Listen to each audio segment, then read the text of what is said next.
Welcome to Conversation for Exploration. Hi, I'm your host, Laura Lee. Boy, we have talked to so many scientists and researchers and other folks who say, you know, Darwin's theory of evolution isn't the only impetus to evolution, to change, to the growth of life forms and patterns. It's not the whole story here. Natural selection, just one of many mechanisms. And so many people have poked some holes into Darwin's theory. And again, it's a theory, the theory of evolution. So why are we in this culture treating it as a fact a bit prematurely here? Well, so if there's more to evolution than Darwinian natural selection, what is it? Where's the spiritual component? Michael Cremo, who gave us earlier Forbidden Archaeology and the Hidden History of the Human Race, and who is a longtime Vedic researcher, has a proposition here pulled straight from the Vedas, and he says, we're more than just matter. We devolved or came down from the realm of pure consciousness or spirit, is the basic premise of his newest book, Human Devolution, a Vedic alternative to Darwin's theory. We've had many, many interviews with Michael Cremo over the years. It's always a joy to talk with you, Michael. Welcome back, and how are you? Oh, I'm fine, Laura Lee. Excuse me. You know, I'm glad to get the Vedic viewpoint because it's such a fascinating and complete view of the world and goes back, what, at least 5,000 years, if not more? That's right. The ancient Sanskrit writings go back at least 5,000 years. According to the information contained in the writings themselves, they were first set down in a script about 5,000 years ago, but they represent an oral tradition that goes much further back in time. And what you guys were proposing, you and your co-author, Richard Thompson, were proposing in your earlier books is that anatomically modern human beings go back, millions of years, and you found evidence at least to suggest this. Yes, that's right. The ancient Sanskrit writings would suggest that humans like ourselves have been present for vast periods of cyclical time on this planet, and the time cycles go back many, many millions of years. And when Richard Thompson and I did 8 years of research into the whole history of archaeology, we actually found there's quite a bit of evidence to support that. There are just hundreds of human artifacts, human footprints, and human skeletal remains that go back tens of millions, even hundreds of millions of years, but they're not very well known either to scientists or to the public in general because of what we call a process of knowledge filtration. Which means that which supports the current worldview gets included, talked about in the journals, written up. That which goes outside the current worldview tends to be ignored. But I remember asking you, so if you laid out all of the evidence, what portion of it would be pro, what would be con? You said, well, people think that this stuff is anomalous, there's a piece or two, but you said if you put it all out on the table and you could look at everything all at once, you'd have what percentage that would support the very ancient existence of human beings? Well, it's hard to put an exact number on it. I mean, we should remember, first of all, that Richard Leakey, one of the proponents of the current theory, said that the really good evidence for the current theory that human beings evolved from apes could be put on a couple of billiard tables. Yeah. So, we've definitely got much more than that. We've got a whole billiard hall full of billiard tables of anomalous evidence to support the other idea. So the knowledge filter at work is not just one piece here or there. So, I would assume that whatever forces are pushing human evolution, pushes life evolution of the piece. It's not just humans that are devolving, from spiritual super states of consciousness down to matter. I think it's all life, isn't it? Aren't we on the boat with the whole web of life? We're not such special creatures. Oh, sure. I mean, that's absolutely true as far as I can see. These other creatures, although many people would like to say they're simply automatons, we can see even animals like cats and dogs. They have feelings. They have consciousness. And even if you go down to to the level of the simple one-celled creatures. Many scientists, such as Beverly Rubik, who used to be with Frontier Sciences organization at the University of Pennsylvania in Philadelphia, she was able to show that even these one-celled creatures are responsive to mental suggestions, that they appear to move in their environments in a purposeful way. So yes, I think we're talking about a web of life that includes all the Earth's creatures. Well, I would say all the creatures everywhere. Maybe even beyond that. It's a cosmic solution here that you're proposing. Okay, what part of Darwinian theory do you agree with, and what parts don't you agree with?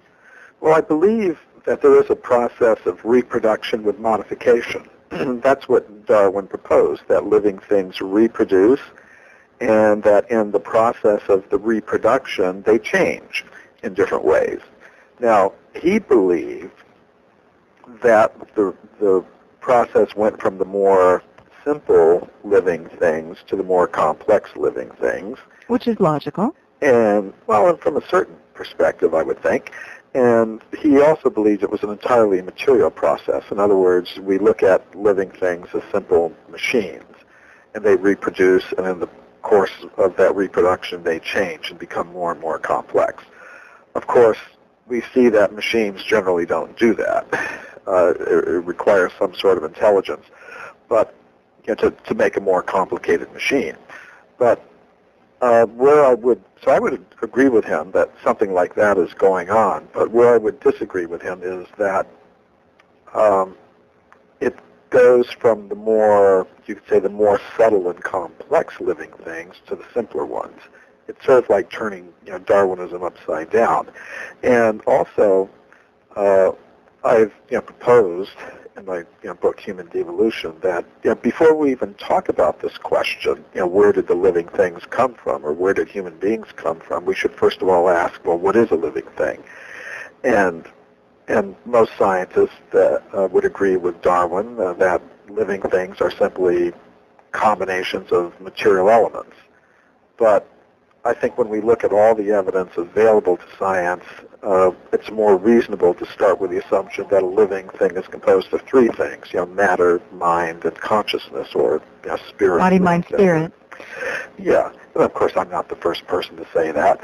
I'm not the only person saying that. But what I've tried to do is give people some idea that this is not just some flowery New Age language, but that there's actual scientific evidence to support this.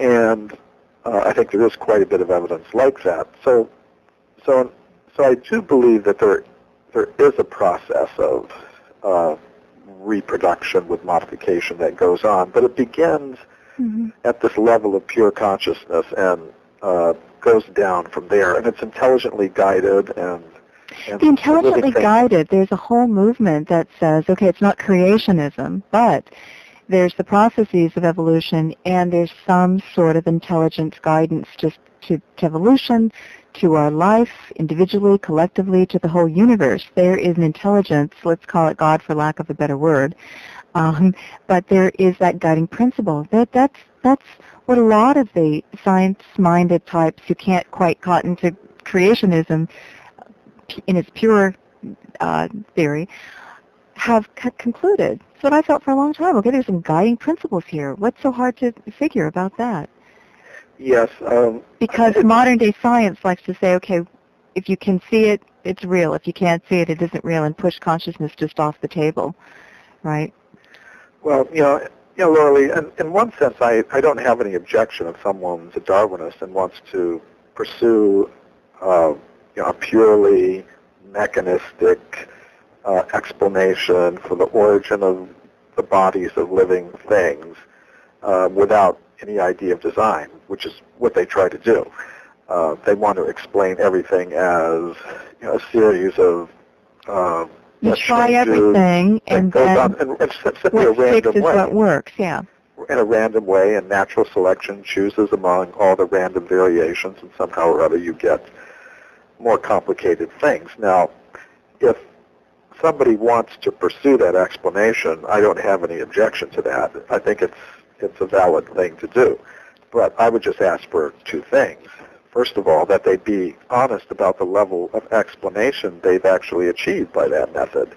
And really, if you actually look in the scientific literature, they haven't been able to explain how one single complex feature of any organism has arisen by that process.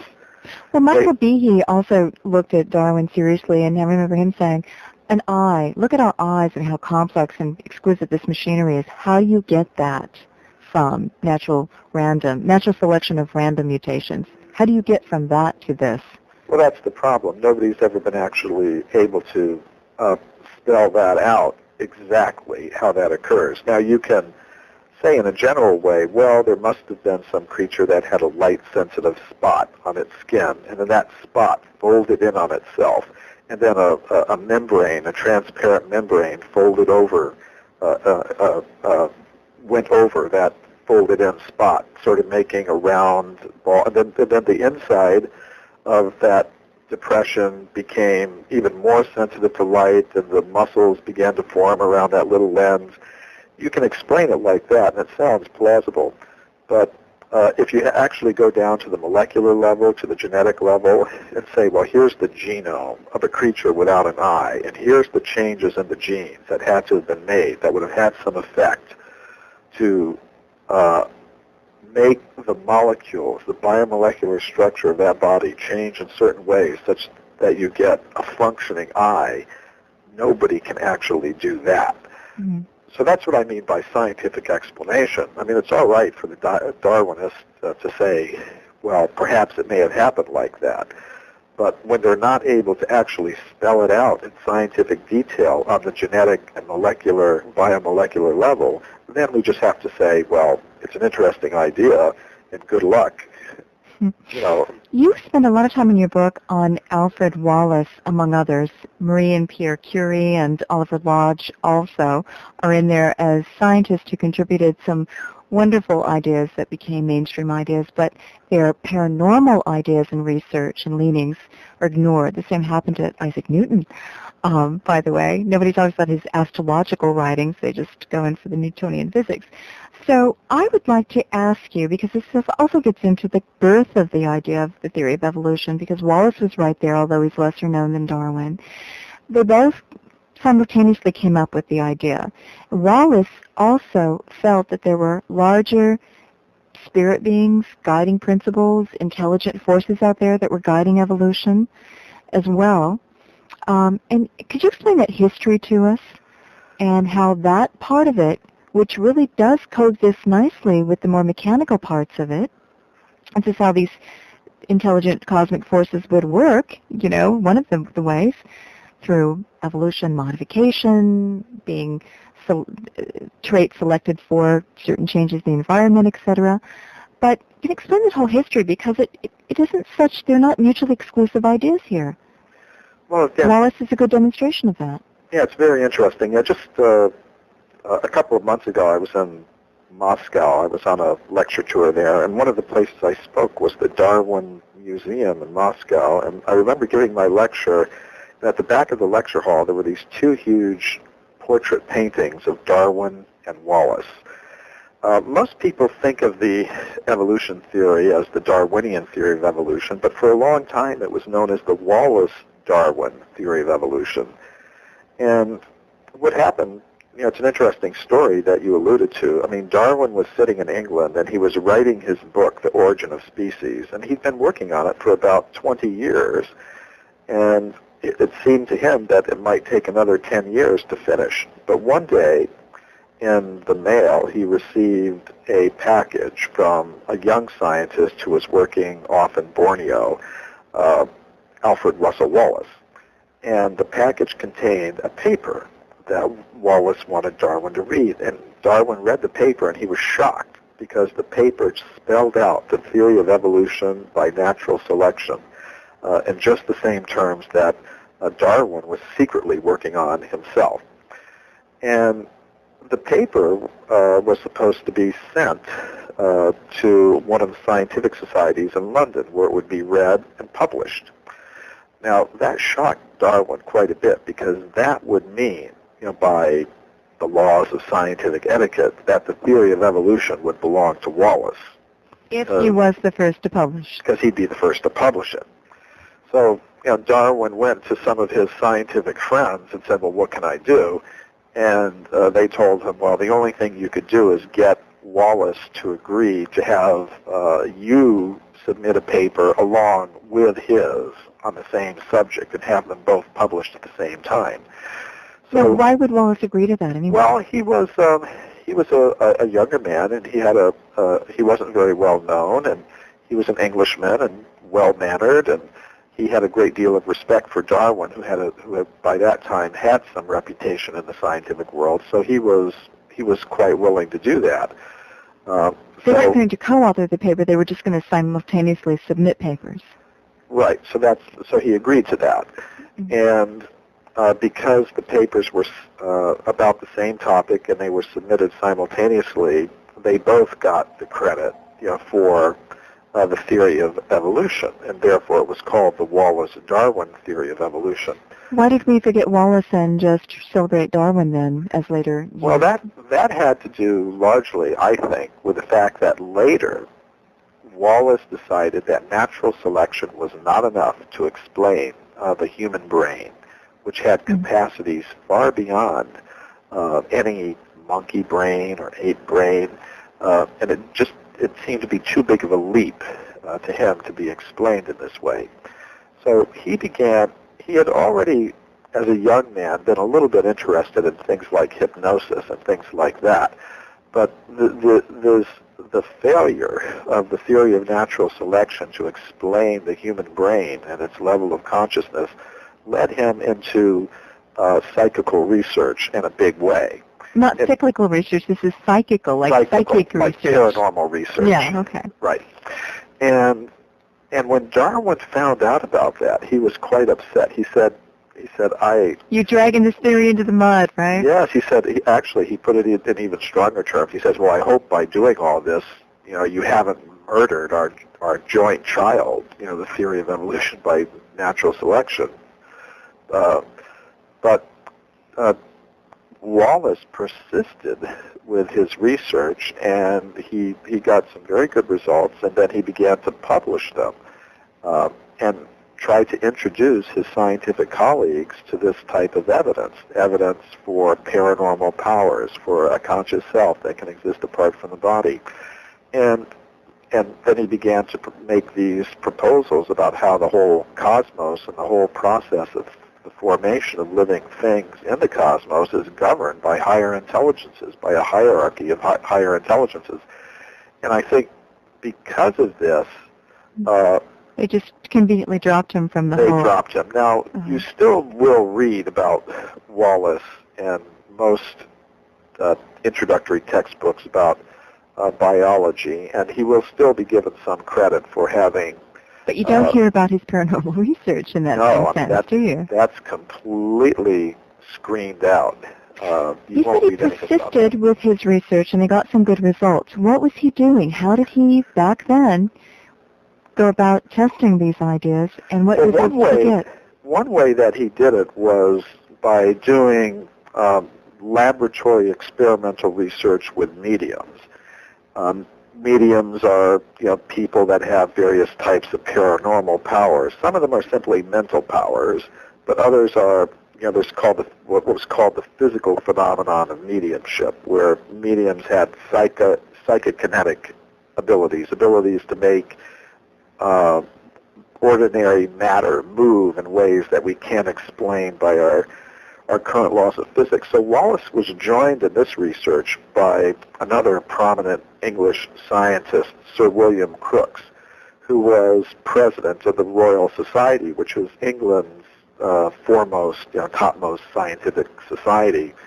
And to be a fellow of the Royal Society, I think it's an even more significant honor than getting a Nobel Prize, really, because each year dozens of Nobel Prizes are given, but to be elected a fellow of the Royal Society, that doesn't happen very often. And he was president. He was later president of this society. But it shows you how at the turn of the century these ideas were still in they weren't quite as dangerous back then, were they? They were more accepted. People were more experimental. Yeah, you had very prominent scientists publicly doing this type of research. Now, the research is still going on today, but you might say at a lower level in terms of the scientific hierarchy. Yeah. But at the time, Crookes was certainly at the top of the scientific hierarchy of his day. He had a Nobel Prize in physics. He was president of the Royal Society. And Wallace, of course, was the co-founder of the theory of evolution by natural selection. So I wish that the scientists of the day that just sort of scathingly say you're a fool to even contemplate these ideas, I wish they'd remember their predecessors and what they were into. But go ahead. Right.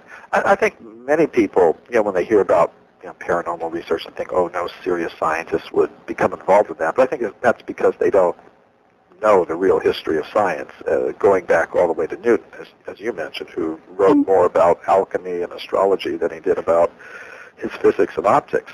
Yeah. But and they were all part of one system. And they're not looking at the real paranormal questions and inquiry and what they're saying. They're just looking at some kind of fringe. Yeah, some caricature of it. Yeah, caricature. Thank you.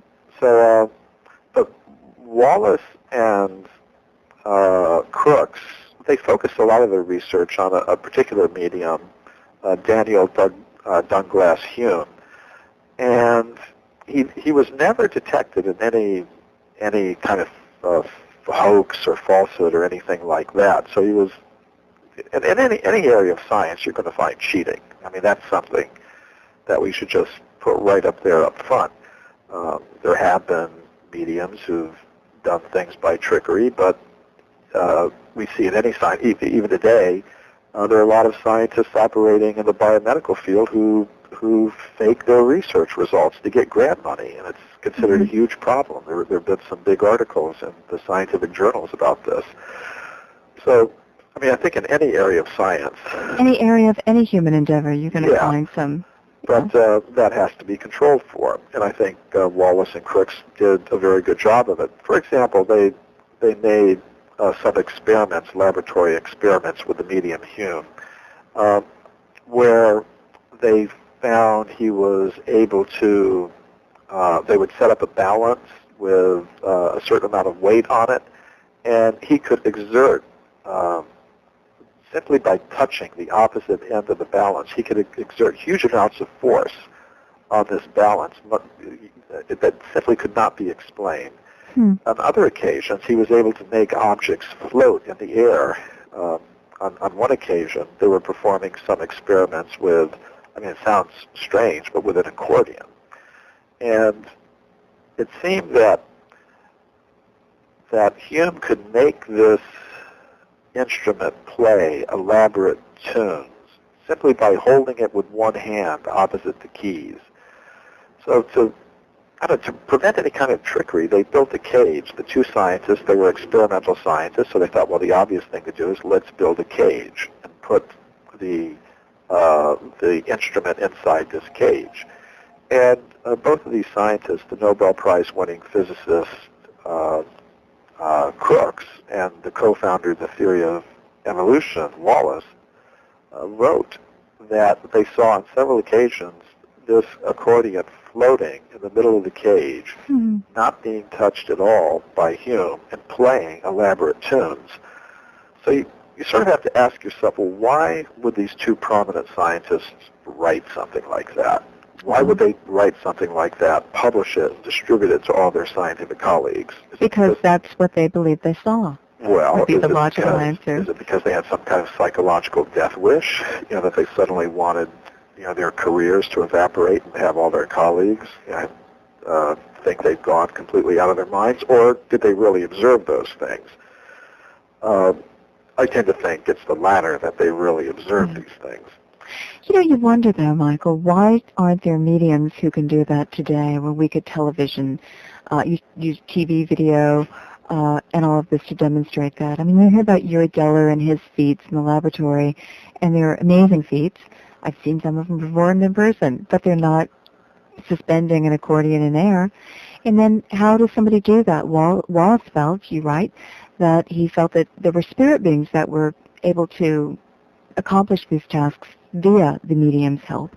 Yes, and that there were subtle forces, subtle vital energies, that are connected with human beings that these mediums can operate through and be controlled through. Higher beings can operate through them. I take these things as evidence that there's what I would call a mind element associated with the human organism, and by that I mean a subtle material energy that can act on ordinary matter in ways that we can't explain by our current laws of physics. Just like air is something invisible and we can't really see it, but we can observe its action. When it blows across some water, it makes waves. And if we would just open up our understanding of laws of physics, then we would see that this is all through the natural forces of the universe. It's our container of ideas that's too small, not the whole laws of physics out there. Yes, and in previous times, these types of powers were probably more widespread throughout human society because they were cultivated. Just like people may have some musical talent, but unless it's cultivated, it may not manifest. But these days, scientists are still investigating these psychokinetic phenomena, but they tend to be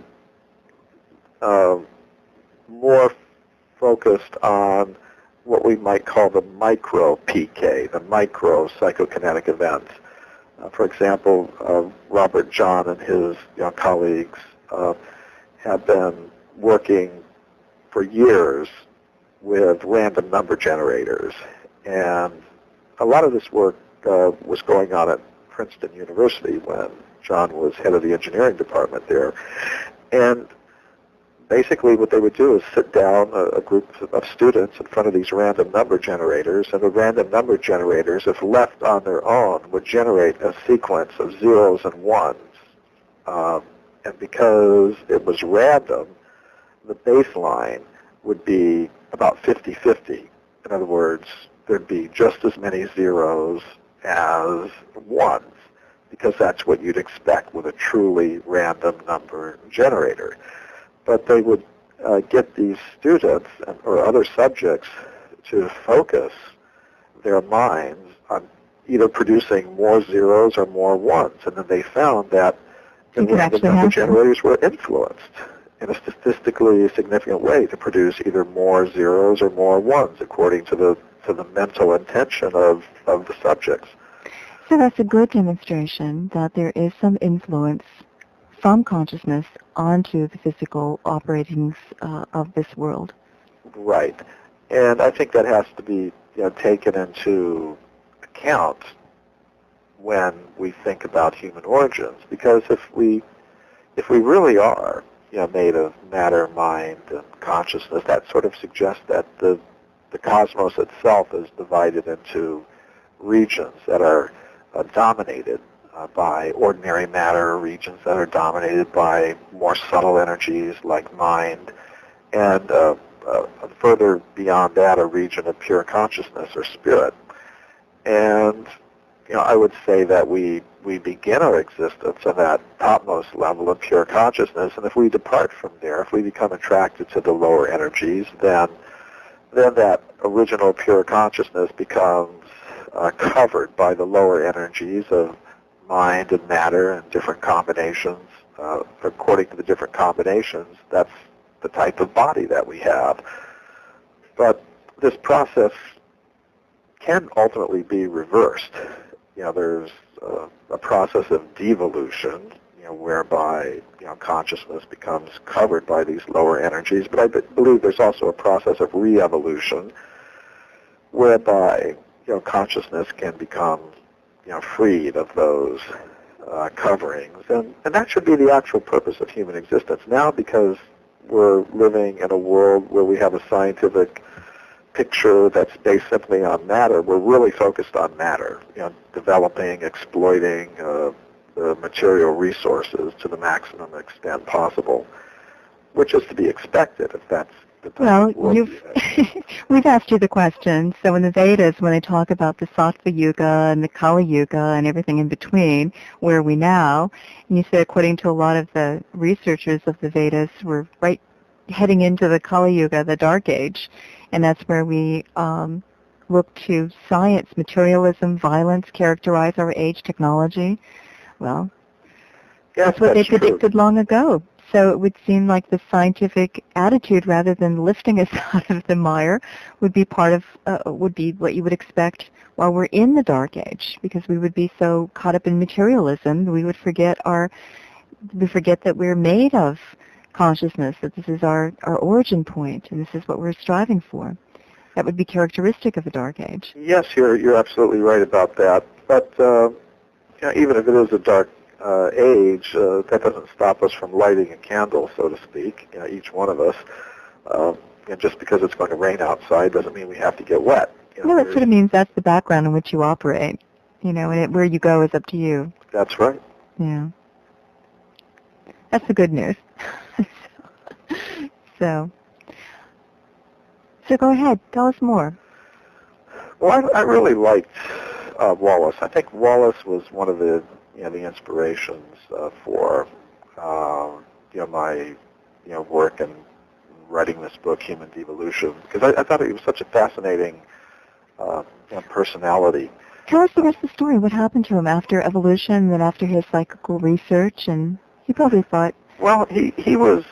I think he was genuinely surprised by the reactions that he got from his scientific colleagues, because he had expected them to actually pay attention. He was genuinely surprised when he would invite some of the leading physicists or chemists or biologists of his day to come to a seance, for example, or come to the laboratory to participate in these experiments, and they would simply refuse. They would simply refuse to come and see the evidence. So I think he was rather genuinely surprised about that attitude from some of his scientific psychology. What is the deep psychology that prevents people from at least testing the waters, at least looking at the evidence, at least contemplating that there may be higher forces guiding humanity? Because to me, that's a happy story. Thank God there's somebody out there looking after us. Thank God we have some help out there, is my opinion. But, what do you think is... What do you think is the Well, I think the psychology behind that is that many of these people believe that they are the higher force that's guiding humanity, and they're not willing to accept that there might be some... And yet they go to church and they pray to a God that should be, that they say, is that guiding force and the principle. Wouldn't they want to see that there's evidence that God or these higher forces, however you want to characterize them, call them, pay homage to them, would be out there? Well, it's interesting. There are many scientists who believe in God. There are, historically, most of the scientists who've made the very important discoveries in science, going back to Newton and beyond, they've been believers in God. But more recently, I think that's changed, somewhat. Or at least the conception of God has changed. How so, do you think? Well, I think there used to be, if we go back in time, there was, say, a greater willingness among scientists to accept that God had some direct role to play in physical reality, that, there are things that God has some explanatory role to play in the world that we see around us. Whereas the more recent view of scientists who accept the existence of God is that, well, God is off in his universe some way beyond us, and he doesn't have anything to do, really, with what goes on in the world. Isn't it that he created the world and then he split and left us on our own? Left it like a ticking bomb to, just go on its own. So that's one thing that's come to happen. And I think another thing is that the higher you go up in the hierarchy of science, the less likely scientists are to believe in God. Really? Now, this I think this is. I mean, a survey was done, and I cite this survey in Human Devolution, my new book, that it was done among scientists in America, and it looked at, say, the average university professor, of science, and it found, okay, maybe about 70% of them believe in God. Then they looked at heads of departments in universities, and the percentage went down to about 50%. And then they looked at scientists who headed different sections of the American Association for the Advancement of Science. And there the percentage, went down to around 20% or something. Hmm. So it seems that the higher you go up in the hierarchy, the less likely you are as a scientist to believe in God or accept some role for God in the physical affairs of the world, the physical reality of the world. How interesting. I wonder if all those God-fearing citizens of our country, if they would be alarmed to discover that the movers and shakers in science were a bunch of atheists. Well, I mean, this is, of course, in America, we're a unique country, really, in, you might say, the developed world, because according to Gallup surveys and other surveys, about 90% of the American people accept, the existence of God in some way or another. But if you go to other countries, say Western Europe, the percentage that accept God and believe in God goes down to around 20%. In the northern European countries. I didn't know So in that sense, America's very much like a third world country, if you want to look at it that way. But it's still interesting. About 60%, between 50 and 60% of the American people believe that God created human beings pretty much in their present form.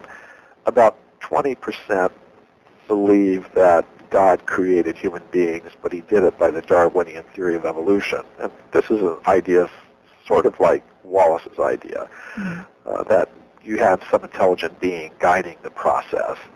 And only about 10% of the people actually accept the Darwinian theory as it's taught, by scientists in the schools as a purely random process, governed by natural selection alone.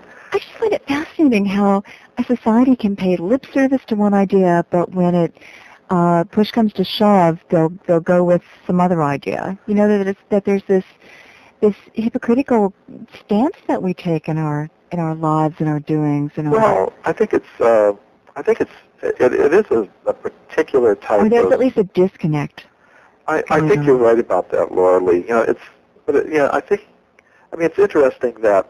I think one of the reasons that it is like that is that the Darwinist element of the scientific community has more or less got a monopoly on the education system. Okay. Because by law, they're more or less, they have a monopoly. You can't teach any other idea.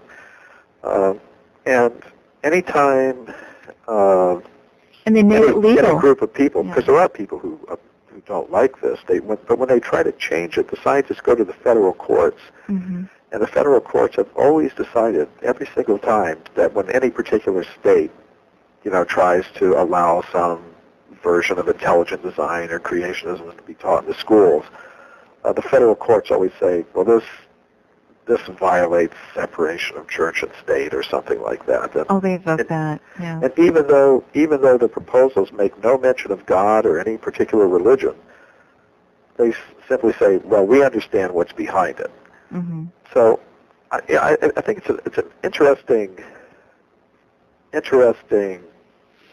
phenomenon that here in America we don't tolerate the government telling us, you can only listen to one radio station, or you can only buy one kind of car. Somehow or other, we are tolerating the government telling us, well, your kids can only learn one idea in school.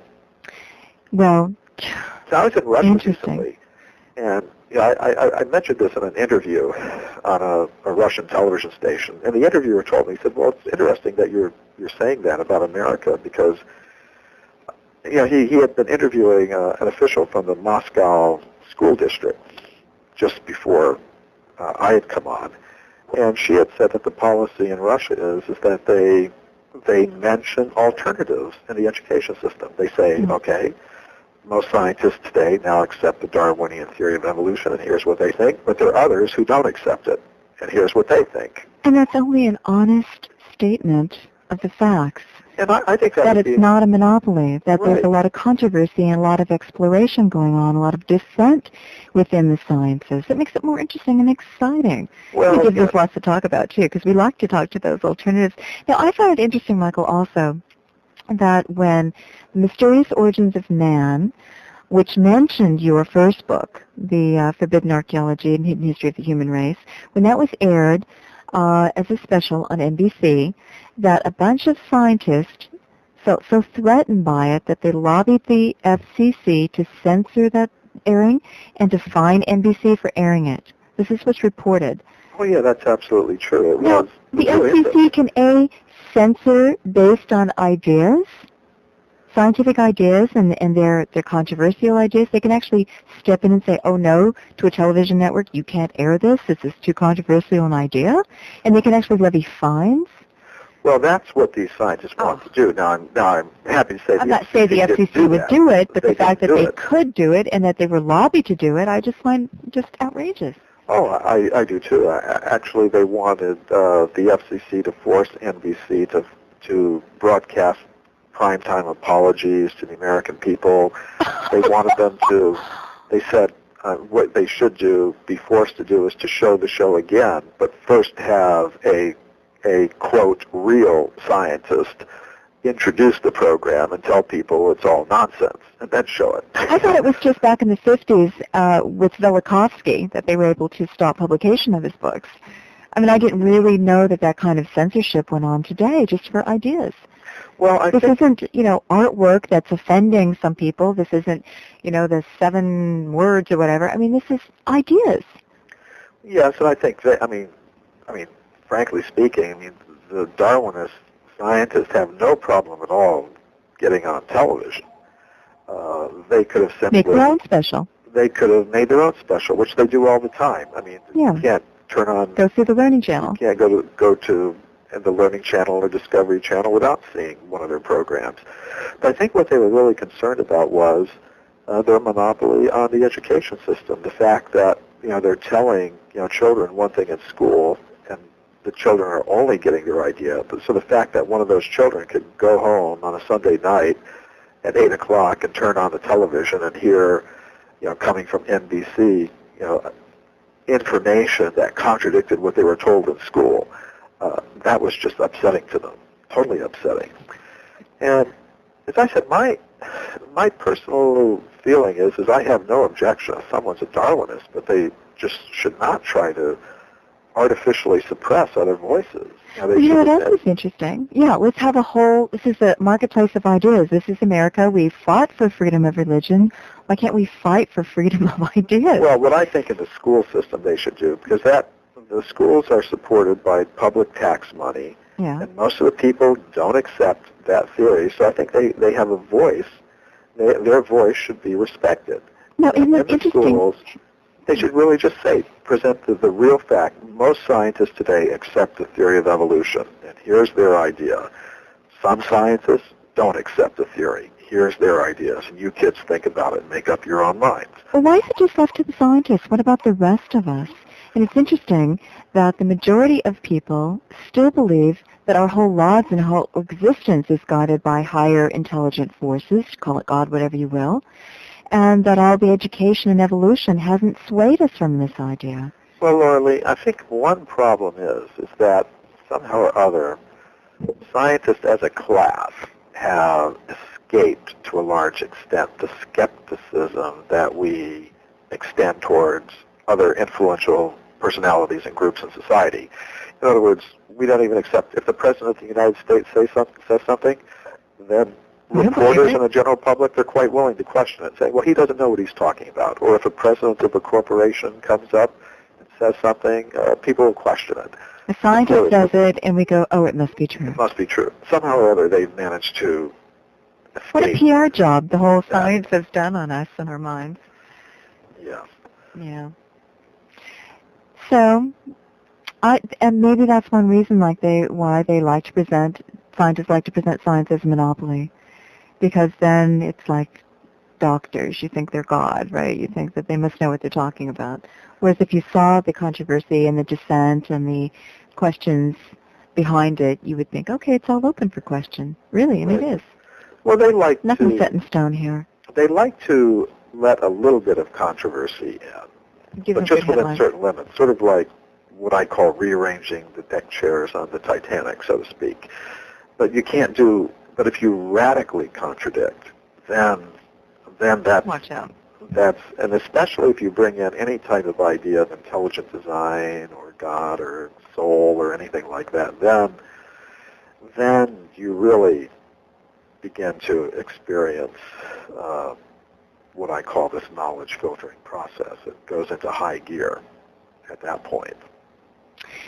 So you believe, though, that we are intelligently designed and that we have devolved from a higher state, and that in those periods that you mentioned of the millions of years that human beings have existed on this planet, so goes the thought here, that it's a roller coaster ride. We've been up, we've been down. Wherever we are now, that we have a higher expression and we have a lower expression to our potential, to who we are. And that the difference is how each individual chooses to live its life, a cultural idea, this well, yes, and I think it goes, and everything in between, or how does it work? Well, I think it goes beyond more than each individual, because the ideas of the individuals are to a large extent formed by the education they received and by the information. You are a product of your environment, aren't you? The information that we receive, from the so-called respected authorities, and basically for the past 150 years or so, we've been.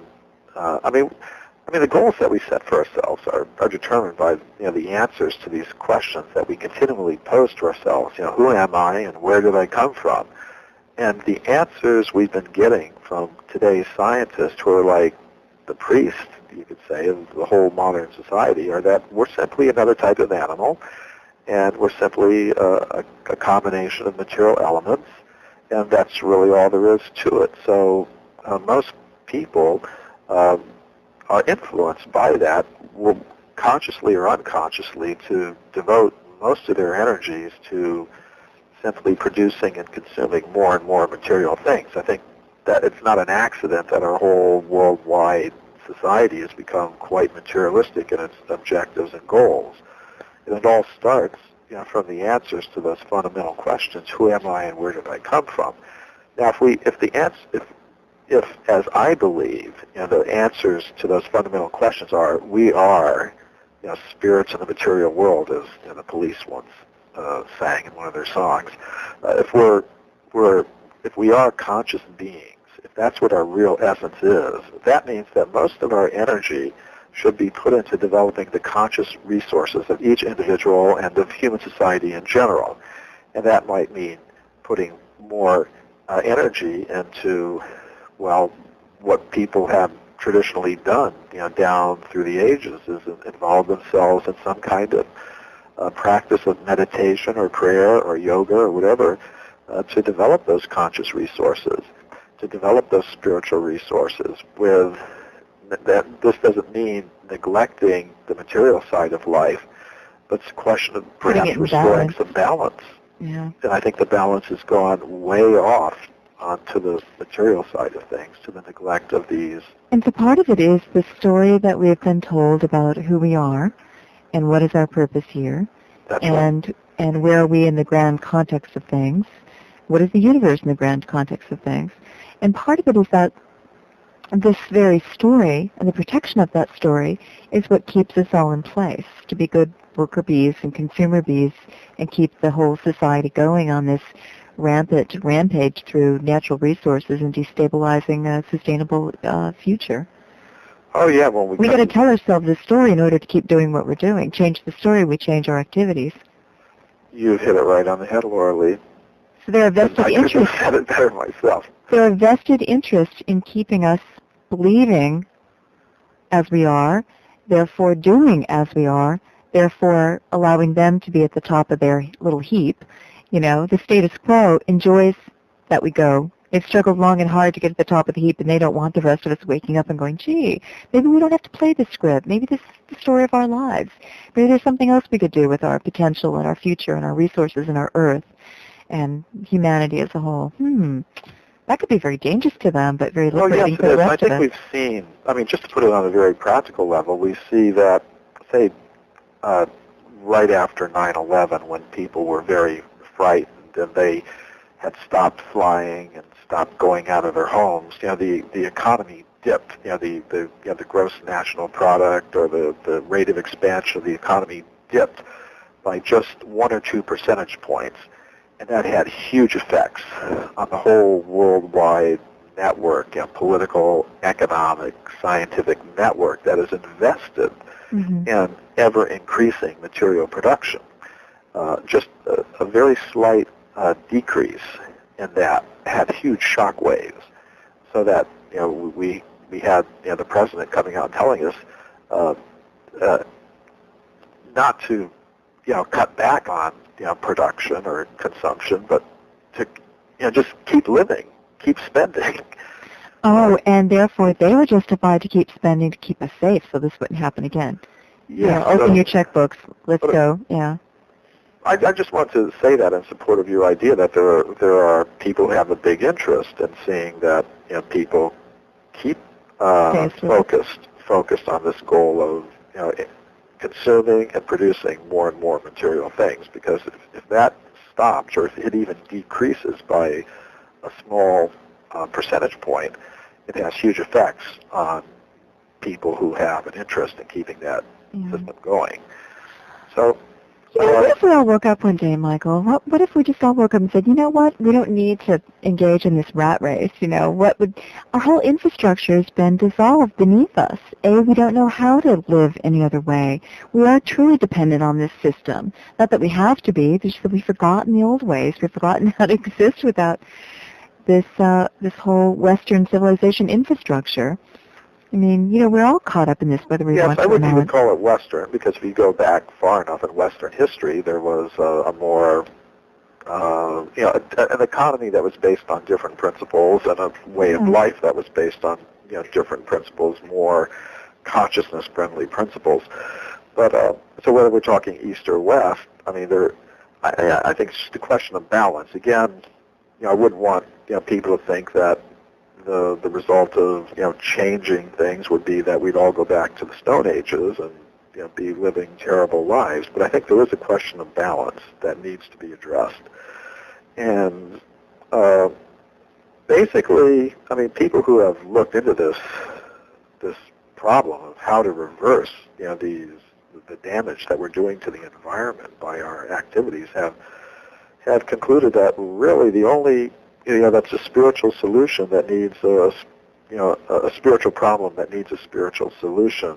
And even the World Watch Institute, which is one of the biggest organizations that's looking into these problems, has concluded the way it's going to change is by small groups of people just adopting a life of voluntary simplicity. You know, just living a little lower, you could say, on the food chain, so to speak. On the material food chain, but you're living higher on your own soul's satisfaction and spiritual chain.